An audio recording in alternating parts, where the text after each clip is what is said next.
Hi everyone. तर आज आहे संकट चतुर्थी. तर तुम्हा सर्वांना संकट चतुर्थीच्या खूप खूप साऱ्या शुभेच्छा.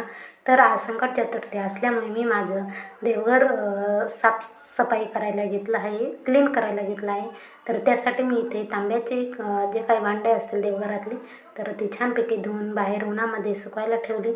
तर आजकाल आभाळ छानपैकी गेलेलं आहे आणि ऊन हे छान पडायला लागलं आहे आणि थंडी पण जाणवायला लागली आहे. तर खूप सकाळचं वातावरण खूप फ्रेश असतं.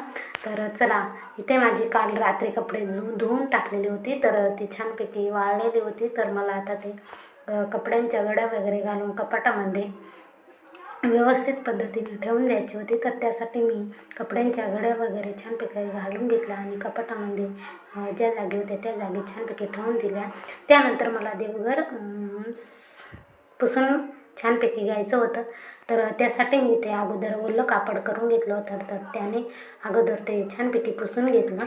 त्यानंतर मग मी सुके कपडं घेतलं आणि ते घेऊन मी ते छानपैकी पुसून घेतलं. तर म्हटलं चला, अगोदर ओल्या कपड्याने पुसून घेतल्यामुळे जिथे काही घाण लागलेली असेल ती पण साफ होऊन जाईल. त्यानंतर सुक्या कपड्याचा वापर केला. यानंतर माझं देवघर पुसून झालं होतं. तर आता मला देवांना पण छानपैकी पुसून वगैरे साफ करून घ्यायचं होतं. तर यासाठी मी ते माझे काही जे काही थोडे देवांचे फोटो आहेत ते छानपैकी पाण्याने ओले करून नंतर सुक्या कापडाने छानपैकी पुसून घेतले. यानंतर मी देवघरातले जे काही कपडे होते ते सकाळी छानपैकी धुवून टाकले होते.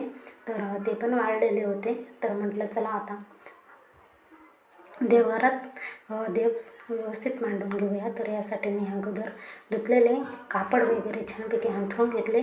त्यानंतर त्यावरती देवांचे फोटो व्यवस्थित पद्धतीने मांडायला घेतले. तर ते छानपैकी व्यवस्थित मांडले. अशाच पद्धतीने मी सगळे काही देव वगैरे मांडून घेतले. यानंतर मला इथे कलश ठेवायचा होता. त्यासाठी मी इथे खाली कापड ठेवलं. त्यानंतर एका प्लेटमध्ये तांदूळ ठेवले होते. घट मांडायचा होता. तर यामध्ये मी एक नाणं टाकलं, त्यामध्ये हळद कुंकू आणि तांदळाचे दाणे टाकले. यावरती मला आता स्वस्तिक काढून घ्यायचं होतं कलशावरती. तर यासाठी मी इथे कुकरमध्ये पाणी टाकून ते छानपैकी मिक्स करून घेतलं आणि त्याच्या मदतीने मी इथे छानपैकी स्वस्तिक काढून घेतलं. तर या कलशावर मी आता नारळ ठेवून तो कलश तिथे स्थापन करणार आहे. तर हा कलश माझ्याकडे माझ्या देवघरामध्ये कायमस्वरूपी असतो. तर अशा पद्धतीने मी ते कलश मांडणी करून घेतली. यानंतर देवपूजा छान प्रकारे